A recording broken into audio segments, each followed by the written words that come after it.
everyone, and welcome to A Stitch in Time. Today is Wednesday, March 24th, 2021, and this is episode 175. My name is Carol. I can be found on Ravelry as Knits and Pearls, and I live in the Fraser Valley of British Columbia, just a little ways east of Vancouver. To all my friends in the Northern Hemisphere, I want to say happy spring. And of course, if you are in the Southern Hemisphere, I want to wish you a very happy autumn. And wherever you are in the world, I just want to tell you how much I appreciate that you are taking some time out of your day today to spend it with me. So I am happy to say we are starting to see signs of the new season around here. About a week and a half ago, we set our clocks forward for daylight savings, and so the light is lasting a little longer into the evenings than it previously did. And then, of course, the days are getting a little bit longer anyway. We can see quite a few buds on the various trees throughout our yard, and I have some daffodils that are just about ready to pop. Although the crocuses are pretty well done and looking a little bit sad. I really love this time of year. Spring and fall are my favorite seasons. So yes, it is Wednesday today. I decided to skip a week of recording in order to try and get back to a midweek recording schedule. So the downside of doing that is that I am extremely rusty. And I've recorded and re-recorded the first few minutes of this episode too many times for me to count. The good part about it is that because it's been almost 2 weeks since I last recorded an episode, I've had time to get quite a bit of knitting done, and I have a couple of finished projects to share with you today. An almost finished project, and may just have received a few things in the mail since we last spoke too. So I'm going to see if I can't get through this time. So I'm going to just jump right in and show you my first finished project. So these are the picnic blanket socks by Helen Stewart. I always want to call them the picnic basket socks, but they are the picnic blanket socks, and they are the fourth pattern in the Handmade Sock Society 4. And I'm kind of impressed that I have them finished so far in advance of the third pattern coming out, because I do tend to fall behind with the Sock Society patterns. I think it was the yarn that really kept me going. I really love this yarn. It is from the Yarn Therapist. It's merino sock in the Forest Fairy colorway, and it came with this coordinating or matching mini skein for heels and toes. So as I explained to you last week, when the yarn was in the skein, it reminded me of like a meadow with wildflowers. And I thought of this white yarn as the picnic blanket spread out on the grass. So I thought it would be perfect for this pattern. And also, because it had the coordinating heels and toes, I thought it was also a good pick because the original sample is knit with matching heels and toes. So as I also explained to you last week, that when I started to wind the skein, I realized that the pink was concentrated in the center of the skein. So I originally began to knit from the beginning for one sock and the end for another, but then I realized I might not get as much pink in the socks as I wanted to. So I ended up rewinding it so that I was able to start with the pink and then end with this kind of green and greeny yellow area. So these are a top-down sock with a 2x2 rib, and then as you can see, it has this ruffled feature in the leg. And then there's a traditional heel flap, a gusset, and then a rounded toe. I knit these on 2mm needles. So I have mixed feelings about this pattern design, to be perfectly honest. I think it's really fun, and it was fun to do. I had concerns about whether it would slip down when I wore it, but I haven't worn these yet. And when I try them on, they do appear as though they will stay up, and they certainly are staying up on the sock blocker. They kind of remind me of leg warmers. Actually, that's what the pattern itself, the photo from that especially makes me think of leg warmers, which I never wore. um, and then I'm also not sure how practical these ruffles are when you're wearing them, because they will stick out from your leg a little bit. For instance, I'm wearing a pair of like skinny jeans right now, so they certainly wouldn't be suitable to wear under them. I guess in theory you could wear them over them, but that's not really my style. So it was fun to do. I don't regret making them at all. I think it's a really cool idea for a pattern design. And I'll make a point of wearing them. I just don't think they're going to be my go-to socks. But I do really, really love this yarn. And I believe I mentioned last time I recorded that I discovered that the yarn is dyed using a sock blank. And it is, in fact, intended to be knit from either end of the skein and then have your colors meet in the middle. So very unique way of dyeing it, and yeah, just loved working with this yarn, and I would definitely buy some of this a second time. This is a new to me yarn. Came as part of a winter yarn collection from Knit Social. So this is the first skein I've knit from there, and just couldn't be happier with the yarn. So yeah, all in all, I'm pretty satisfied with how these turned out. My second pair are the leaf pile socks that I have knit from some Fiber Nymph Dye Works yarn in the bronzed sparkle base, and it's the leaf pile colorway, which is why I'm calling them my leaf pile socks. And as you can see, I have knit the heel. I was going to call this the toe. I've knit the heel in a coordinating skein. So this color is called Deep Red. So again, 2x2 rib, top down, and I did a yarn over heel here, rounded toe. Again, 2mm needle. That's my go-to. They are showing up slightly brighter on camera than they. Oops, I'm gonna hold them here so you can see those nice heels. They're a little bit the yarn, the reds on camera are brighter and slightly more orangey than they are in real life, but you get the idea. I really, really love how these turned out. The colors were just really enjoyable.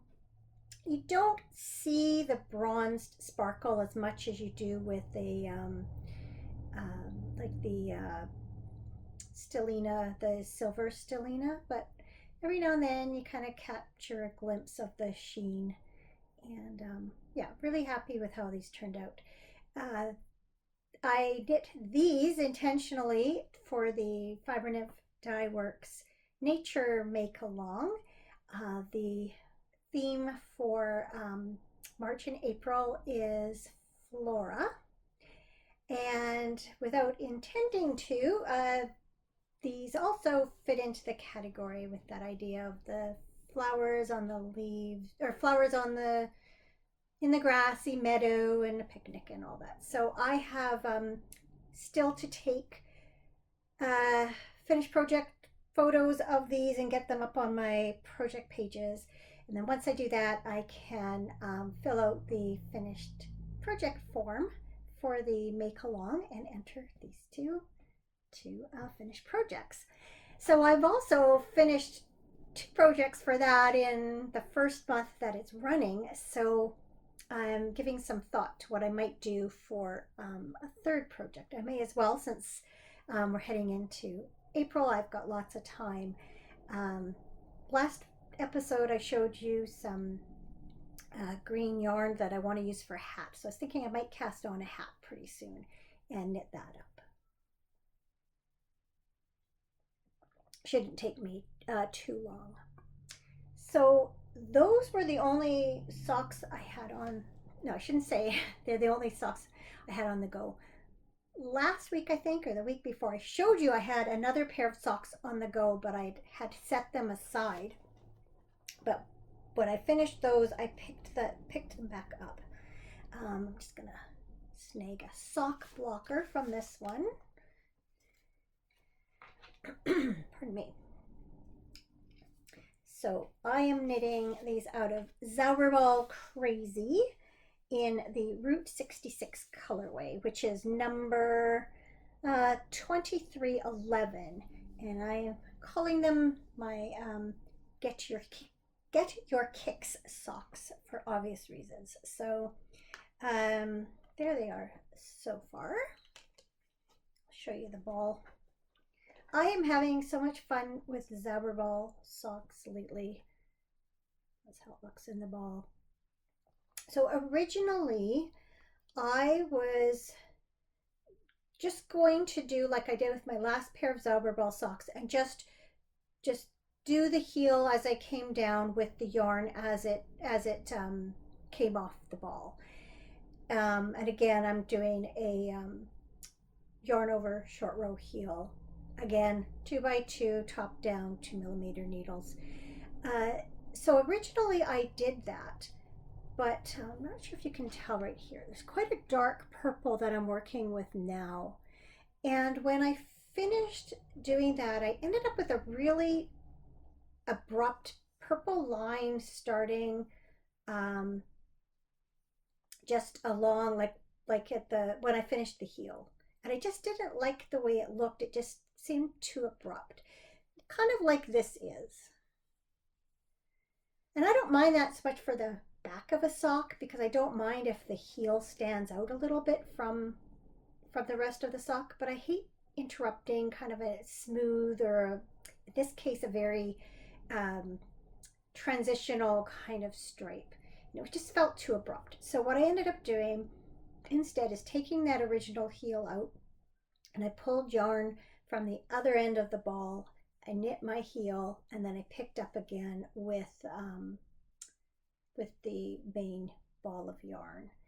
In retrospect, I probably could have wound off this reddish part and started with this purpley part because it continued with some purple yarn, and then this whole heel area would have been more homogeneous, I guess. It would have been all like shades of purple.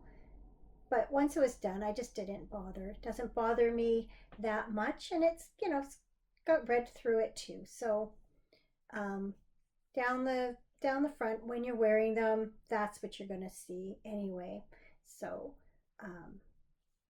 that's how they're coming along. So again, just loving the Zauberball. I have one more skein in my stash, and I am so tempted to order more, but I don't need it. I have too many skeins of sock yarn in it as it is. Like I don't need it, so I'm resisting, at least for now.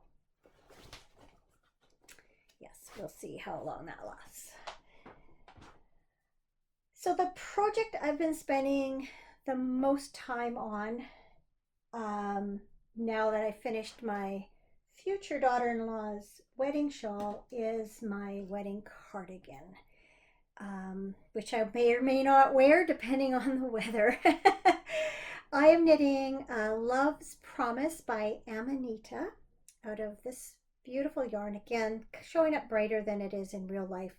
It's more of a darker burgundy, grapey color. This is Madeline Tosh Merino Light in the Dahlia colorway.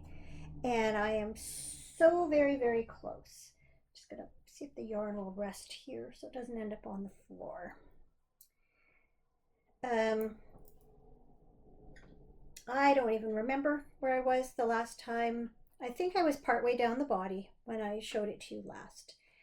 The cardigan is an open front cardigan, doesn't have buttons, just has this garter band with this beautiful I-cord bind off edging. Really love the way that finished it off. And it features a lace panel that runs down each side seam, and then the bottom is just a garter stitch border. The pattern features 3/4 length sleeves, and it has this really nice, interesting pleat detail. What I didn't realize till I got to that point is that the pattern gives you two options. You can knit your sleeve straight from the underarm and then do the pleat, or you can knit it tapered, do a series of decreases down to that point, and that's what I chose to do.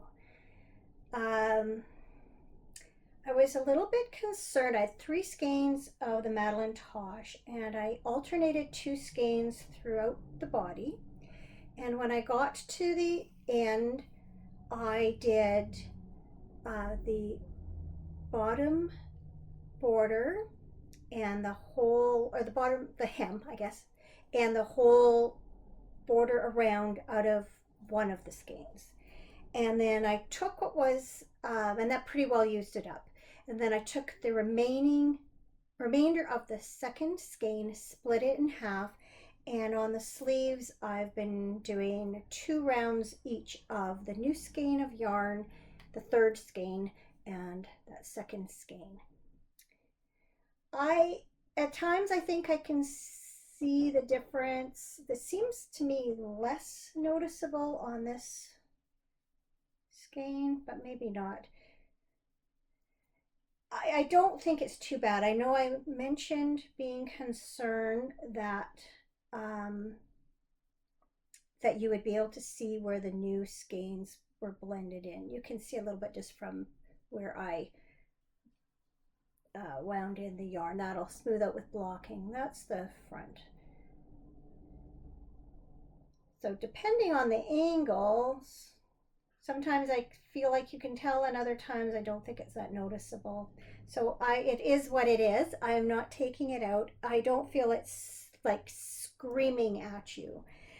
So I am getting very close to the bottom of the second sleeve. So I thought I would try it on. I purposely wore a t-shirt that had shorter sleeves. Whoops. So that I could show it to you. I've constantly been trying it on with the dress that I plan to wear with it. It definitely fits really well for the where the V-neck comes down. So I'm going to just push this ironing board out a little bit so that you can see it. See all my goodies on either side. So keep in mind this has not been blocked yet.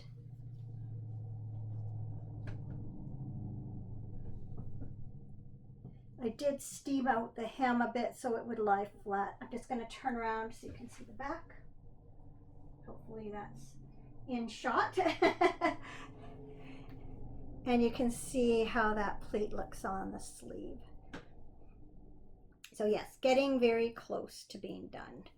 And I'm confident that when it's blocked out, this will lie nice and smoothly. And it definitely follows the V of my dress really well. So, I'll bring this back in. Try not to spill my tea or knock anything over. I think that works. So I've been going back and forth with what to do with the sleeves of my dress, because the sleeve of my dress is full length, but it is a very light sheer knit fabric, and it fits very tightly to my sleeve. So in theory, I can actually roll up, kind of push up the sleeves of my dress and hide them under the sweater, which works, but it's not ideal. So I've pretty well decided that I'm going to shorten the sleeves of the dress to a 3/4 length. What I haven't decided yet is if I'm going to add any ruching on it or just do a plain 3/4 length sleeve. Certainly a little bit of gathering I don't think will disturb the look of the bottom of the sleeve, because it does have that little bit of extra fabric from the pleat. So I'm going to cross that bridge when I get to it. But I do know that if push comes to shove, if I get too chicken and don't want to shorten my dress sleeve, I can get away with just like scrunching it up and wearing it under that sweater. So we'll see. Speaking of sweaters, I just dropped one on the floor and I'm going to put it on now because it's a little bit cooler than it was before. This is my, and I wrote it down because I knew someone would ask. It's my Angelus Novus by Renee Callahan. I knit it from Blacker Swan DK. I started it in March of 2018 and I didn't finish it till March of 2019. And I didn't wear it a lot last year, but I found myself had it out this year and been wearing it a fair bit. In fact, I noticed I really need to take my gleaner and smooth off all the pills on the sleeves. Yeah, maybe I'll just slide this out again so you can get a better look. It's kind of a swingy sweater. I generally just wear it open like this, and if you see the back, it's begun like a shawl, like a triangular shawl. Again, it's made so that you can wear it like this, or you can cross it over like so. I feel like I need to get just a little higher. You can cross it over like so and put it like a shawl pin there to hold it. I generally just wear it open because it's something I just grab just when I get a bit chilly. I've just found lately I are having such a hard time having a regular temperature. I'm constantly on and off with sweaters. Like I'll get so I'm chilly and I need it, and then I put it on, and then 10 minutes later I need to take it off again. I think it's just my time of life. Don't think there's anything wrong. I just think it's one of those things that's happening, and it's quite funny because I was always the cold one and my husband was always the warmer one, and now he's cold and I'm too warm most of the time. So we're kind of switching roles. One last thing I've been working on now and again, now that I finished the wedding shawl, is the Perfect Blend by Casapinka. And I'm using some minis, Anna Green Gable theme minis, the Kindred Spirits collection from Midnight Cravings. So rattle, there's their label. And I've got the 6 colors wound up in here. So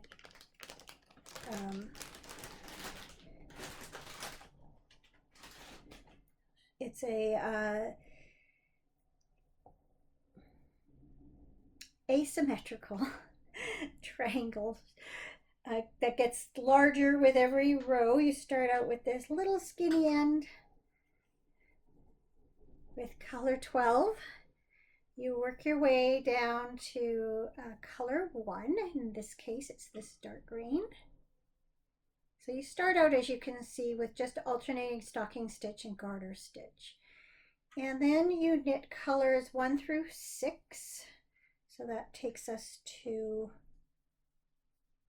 or I guess 2 through 6, which takes us to there. And you start to incorporate patterned areas which alternate with the garter stitch. And then you go from 1 to 12. And so I am currently, I think, on color 7. Is that right? 1, 2, 3, 4, 5, 6. Yeah, color 7. So some really interesting patterns, stitches as you go. This one's really quite neat. You do some slipped stitches, and well, first you wrap your yarn around twice to elongate the stitch, and then you do some slip stitches, and then you do some cabling in order to give them this zigzag effect. So I'm getting pretty close to finishing this section, and then my next step will be to do garter stitch in this yellowy skein here. Those are the last colors after that. So coming along, definitely as the rows get longer, it's taking me a little bit longer to work on. I'm pretty happy with it. That's how it looks, kind of all spread out.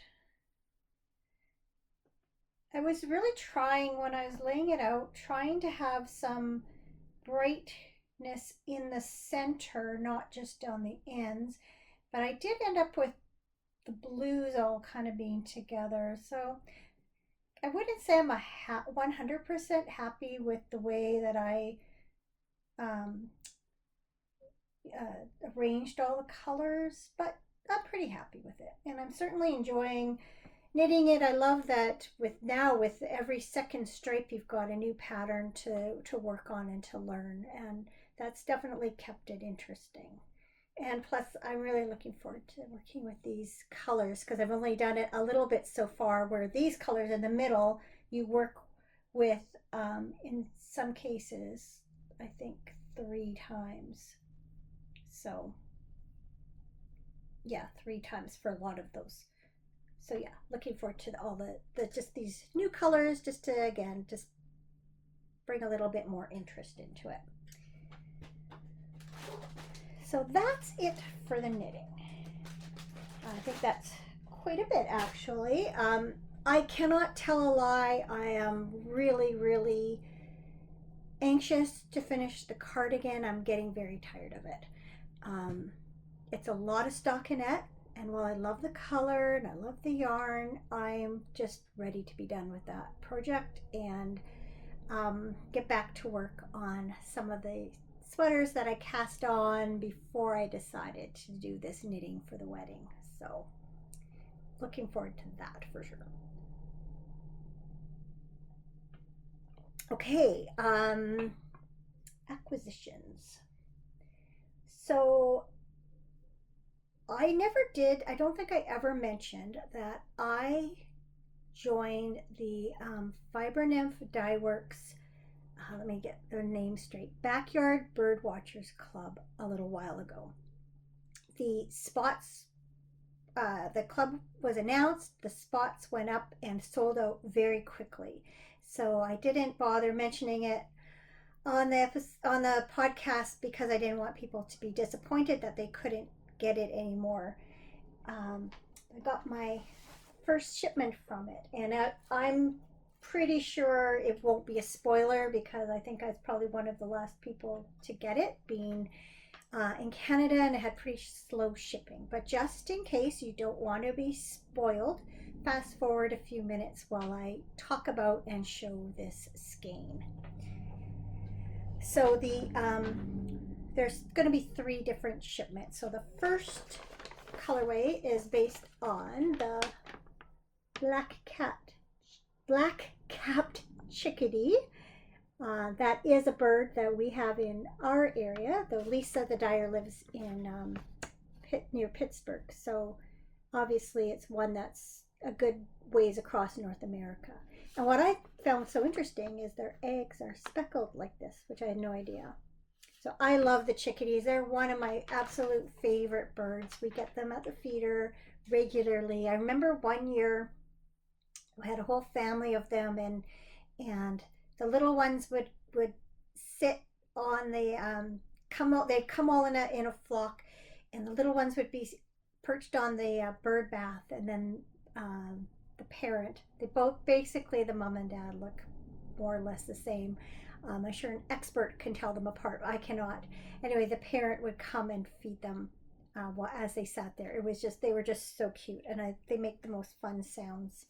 So anyway, here's what the yarn looks like. So the stripe, of course, is based on the colors in the chickadee itself, and then the little mini, which I just love, is inspired by the color of the eggs.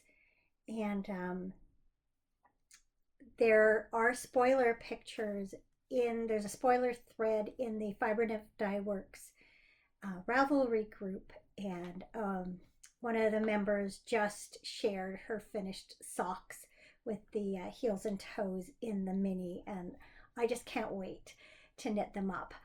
But I'm going to save it for May 1st because that is the next phase of the nature make along, and the theme for that is fauna. So I'm going to save that and knit these socks up for that. And then last year, because I participated in the monthly makes program and I knit a certain amount of yarn in a certain in the second half of the year, I earned a free skein of yarn that I got to choose. And so this is what I picked. This just arrived a couple days ago. So you can really see the sparkle in this one. This is the bedazzled base, and this is the Don't Tell Him It's a Rainbow colorway. It's basically all these colors of the rainbow, I think with a black wash. So I thought those would be really fun. And I already told him it was a rainbow, and it doesn't matter because he's not going to get them anyway. I'm talking about my husband, of course. These ones are going to be for me.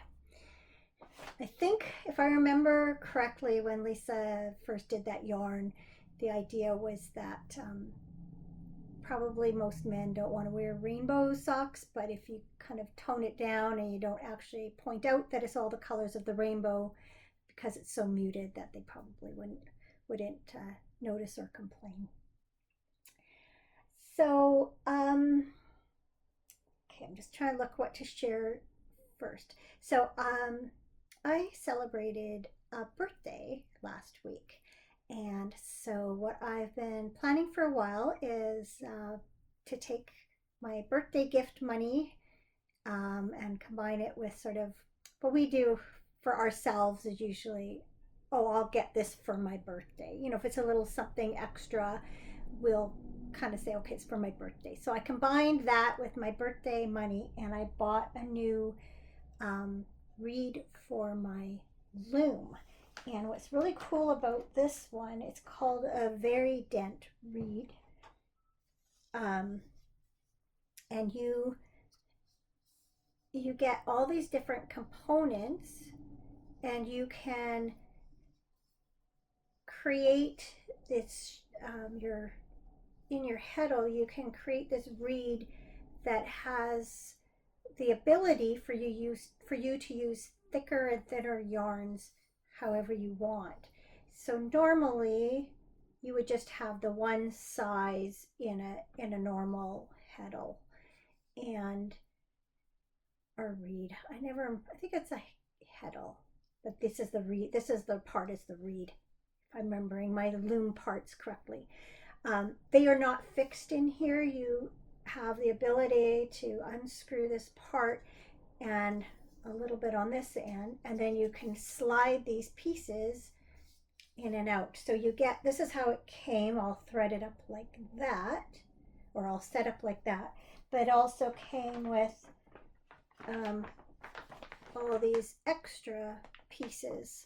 So you can mix and match however you want. So it just allows your weaving to sort of have more texture, because you could alternate a finer yarn with some thicker yarn to create, more interest and more texture. So I'm anxious to try that out. But first up, I actually have to, I'm going to be knitting or weaving a scarf for my sister's birthday. Her birthday is at the end of April. So that's my next thing up on the loom, and that's fingering weight. But then I am looking forward when I get a chance to really play with some texture and mix up some thicker and thinner yarns and just see how it is.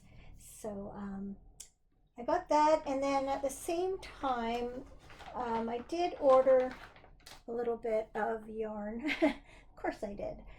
One skein that just caught my eye was this sock yarn from Regia, however you say it, which I have to confess in real life is not as pretty as it was on the camera. This almost has a beige cast to it in real life, or on my computer the photo looked a little more pinky, and it is pinky, and even there it doesn't look so bad. It's not like their photo wasn't true to life, it's just that when you see it overall, and especially from a distance in the skein, it looks more beigey, but when you do come up close you can see all the different tones. Anyway, I just thought it was nice, and I'm always looking for commercial sock yarn for myself, but also a lot of times that's what I will do my gift socks out of, because I know people can just throw them in the wash and not worry about it. And then another thing, I've had this sock blank from Sweet Georgia since I think last year, when they had their like mystery grab bag kind of sale, and they have had I've seen on their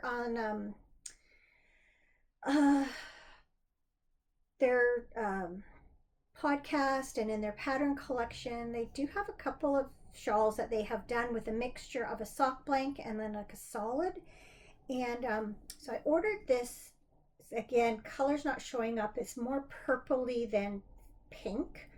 The colorway is Lollipop. This is Tough Love Sock. Anyway, I bought these two to coordinate, and I think they will coordinate very nicely. And one day I'm going to knit up a shawl with these two colors of yarn. So that's what I have in mind. And then a little while ago, I had ordered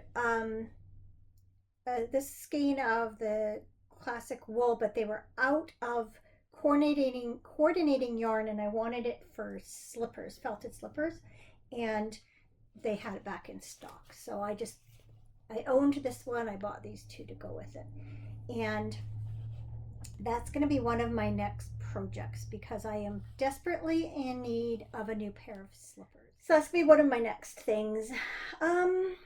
Yeah, so that's it for all the yarny talk. So as I mentioned, I did celebrate a birthday last week. I did have messages from some of you, so I know I have already responded, but thank you again for reaching out. Very thoughtful of you. This was number 57. So I guess I'm technically still in my mid-50s for another year. Not that it really matters. And once again, pretty quiet birthday. Last year on my birthday was the day the province declared a state of emergency because of COVID, and they had just shut down hairdressers and gyms and restaurants for in-person dining. You could only do takeout. So last year was and we weren't we were supposed to be self-isolating, no socializing with other households.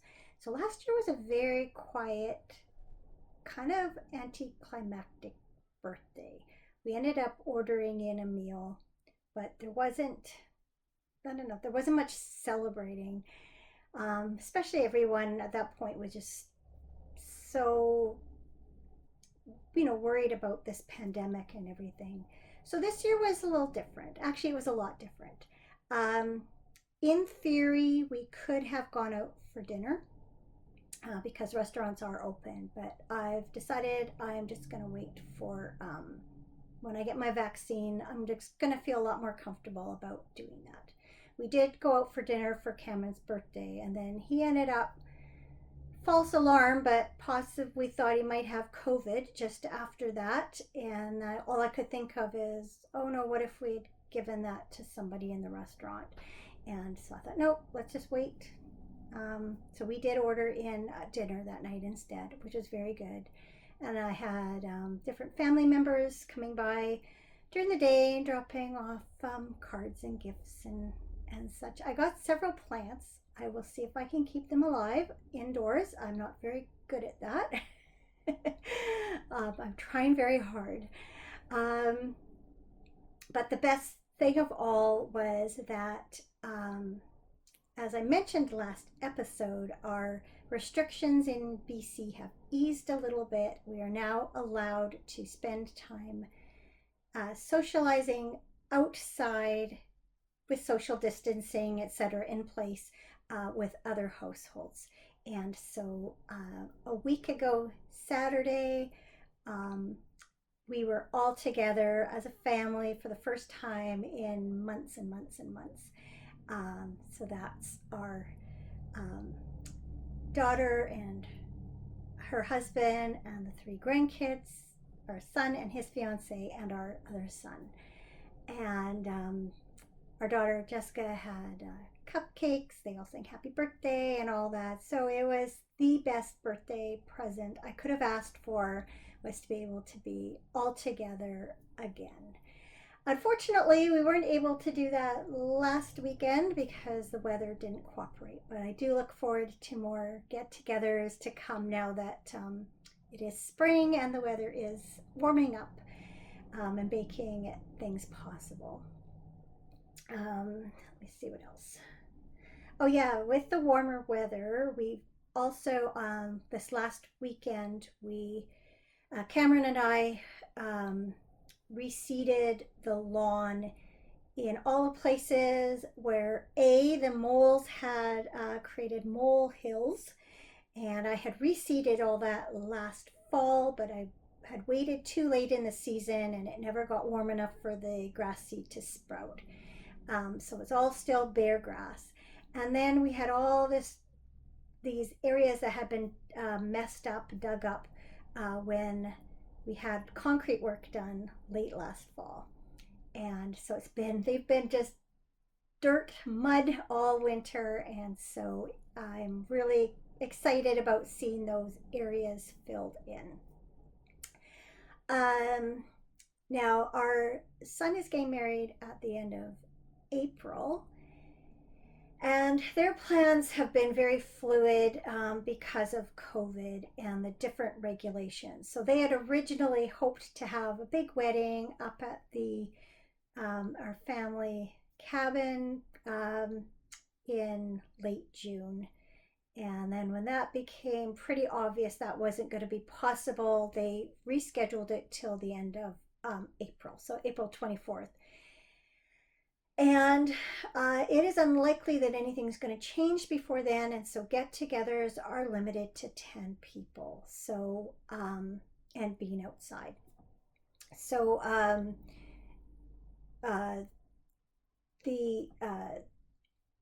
our daughter-in-law or daughter-in-law to be has a friend who has some property just out of town. They're going to get married there because that's a nice setting for it. And then we'd hoped to be able to have the reception at a restaurant with seating in the same area, but every family, sort of every household grouping being at different tables. But we're not allowed to do that. The restaurants aren't permitted to do that. And so now what the plan is to have some kind of food ordered in and have it in our backyard. Now we have lots of space. The only thing is if it rains, we're kind of out of luck because we only have a small area that's covered. But we do have a friend that has a big tent that they originally had got for for her daughter's wedding, and they had, and she'd had 3 tents, and then they were renting them out after. Apparently 2 were destroyed by wind. There's still 1 that's intact, and so we're going to rent that tent for our backyard if necessary and set up some tables under it. And it's really large, like 20 by 40 feet, so plenty of room for 10 people.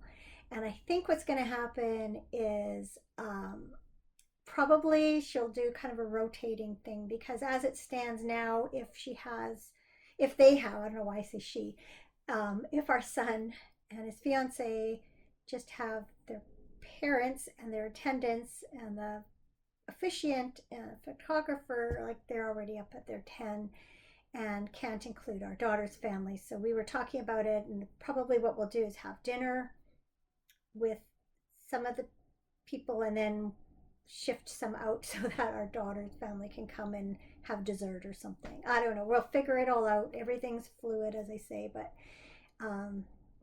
yeah, it's tricky. It's a tricky time to get married, but we'll make it work and we'll make it special. That's all we can do. So we had already planned to plant this grass. Again, we certainly won't be able to walk on it by that time, but at least it'll look a little nicer. And I'm gonna spend some time over the next month or so just trying to really tidy things up, make it look really nice for their wedding. Unfortunately, it will be before most flowers can be planted, or some things will have green leaves, and maybe some things will be starting to flower, but it won't. The garden won't be at its best, but it's the best we can do. Let's see what else. Oh yeah, it was our daughter and son-in-law's anniversary yesterday, and I realized that their anniversary is March 23rd, and then our son is getting married April 24th.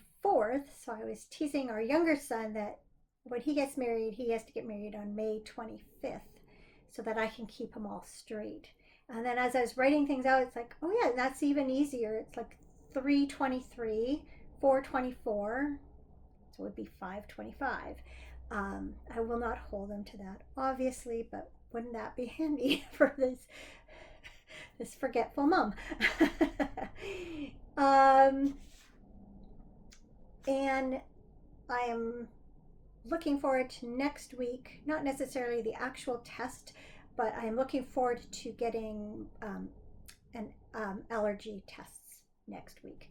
I see the allergist on Tuesday, and he'll test me for allergies and see if they're connected somehow to my recent asthma and all that stuff. So like I say, not looking forward to the actual test, but looking forward to the information. And something good this week. I have 2 things I'm going to talk about. The first one is, if you've watched for a while, you know that I've had ongoing issues with different lumps or cysts in my right breast, and had various mammograms and ultrasounds, and I was supposed to go for a biopsy back in the fall, but when I went for it, the cyst had shrunk. They didn't do a biopsy, but I had to have a follow-up ultrasound in 3 months, and or maybe it was 6 months. So lost track of time. Anyway, long story short, I had that follow-up ultrasound. The cyst has completely disappeared. So not good, knock wood, I should say. For now, clean bill of health in that respect, and hopefully I can just get back to just having my regular mammograms without all these worries, because now I've had this it's been an ongoing thing for the last couple of years. And my mom's a breast cancer survivor. She's certainly an inspiration for me, and a good model for, encouragement that if I did have something that it's definitely survivable, especially when it's caught early. And she had a really good attitude, and that inspires me. But it's always in the back of my mind, And even though with all the women in our family, because I have lots of aunts, my mom has lots of sisters, lots of female cousins. I have lots of sisters. There's only one cousin that I know of in that whole entire family that, besides my mom, that's had breast cancer. So it's encouraging in that sense. It does not seem to be familial, but it's still in the back of my mind. Um, and just, yeah, just nice to be able to put that to rest for a while and hopefully for good. And then the other something good I want to talk about is that my mom got vaccinated this morning. So I'm very happy. Now both my mom and my mother-in-law are vaccinated. A couple of weeks ago, my sister that lives in Toronto, she got vaccinated for her first shot. My daughter gets vaccinated next week because she's a non-frontline health worker. So she's eligible, and then one of my brothers-in-law, his is also coming up very soon. So it's nice to know a number of people now in our family that are either have been vaccinated or getting vaccinated soon. And then with the way they're rolling them out here in BC, it looks like sometime, hopefully by the end of May, that both Cameron and I can be vaccinated too. So cross fingers, everything goes as planned. He could even be as soon as the end of April, but probably more likely into May. So anyway, that is good news too. So something to smile about. And on that happy note, I am going to say goodbye for this week. And definitely will not be recording till at least Wednesday next week because my allergist appointment is on Tuesday. So I hope you take care until then. I thank you so much for watching as always, and I hope to see you again next week.